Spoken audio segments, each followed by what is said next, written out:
অবশেষে প্রিন্স মামুন তার বউকে সবার সামনে নিয়ে আসলো। রীতিমতো তার বউকে দেখে জনগণ তো উল্টো করে থুতু দিচ্ছে মামুনের মুখে। আর লাইলার থেকেও নাকি বাজে হয়েছে মামুনের বউ। সবাই শুধু একটা কমেন্টই করছে মামুনকে, ভাই রে ভাই, তোর চয়েস কি শুধু বুড়ির দিকেই যায়? প্রথম তো বিয়ে করেছিলি খালাম্মাকে, এখন দেখি মাকে নিয়ে আসছিস। এমনই বাজে বাজে কমেন্ট করছে প্রিন্স মামুনকে জনগণ। একদম সাবান পানি ছাড়া দুই দিচ্ছে। সবাই শুধু একটা কথাই বলছে, মামুনের চয়েস বলতেই হয়, কারণ সব সময় নাকি তার বুড়ি বেটিকেই পছন্দ হয়।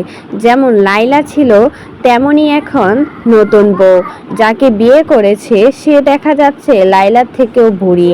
কারণ লাইলা যতই বুড়ি হোক না কেন, সে সব টাকা পয়সা মামুনকে দিত। আর মামুন সব টাকা পয়সা খেয়ে এখন আর লাইলার টাকা নেই দেখে লাইলাকে বুড়ি বলে অপমান করে ছেড়ে চলে গেছে। আবারও বিয়ে করেছে মামুন, যাকে বিয়ে করেছে তাকে লাইলার থেকেও বুড়ির মতো দেখা যাচ্ছে। গতকালকে লাইভে নিয়ে আসছিল মামুন তার বউকে, তারপর ভিডিও আপলোড করেছে তার বউকে নিয়ে। আর কমেন্ট বক্সে তো ঢোকাই যাচ্ছে না মানুষের কমেন্ট দেখে। সবাই শুধু একটা কথাই বলছে, মামুন আর কোনো মেয়ে খুঁজে পায় না, শুধুমাত্র বুড়িদেরকেই খুঁজে পায়। আর এদিকে মামুনের বউয়ের কিন্তু 4টা বিয়ে হয়েছে। মামুন হচ্ছে 5 নাম্বার স্বামী। তাহলে বোঝাই যাচ্ছে মামুনের বয়সের পক্ষে মামুনের বউয়ের বয়সটা কতটুকু হতে পারে।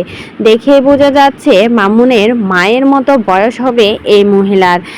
তাও কিন্তু মামুন সবসময় লাইলাকে বুড়ি বলে সমর্থন করে, অথচ সে যে একটা বিয়ে করেছে সে তো লাইলার থেকেও বুড়ি। সবাই এখন থুতু দেওয়া শুরু করেছে মামুনের মুখে। মামুনের বউয়ের বয়স কম হলেও কিন্তু 50-60 বছরের মতো হবে, আর লাইলা তো 50 পেরিয়ে গেছে। তাহলে কোন দিক দিয়ে মামুন জিতে গেল?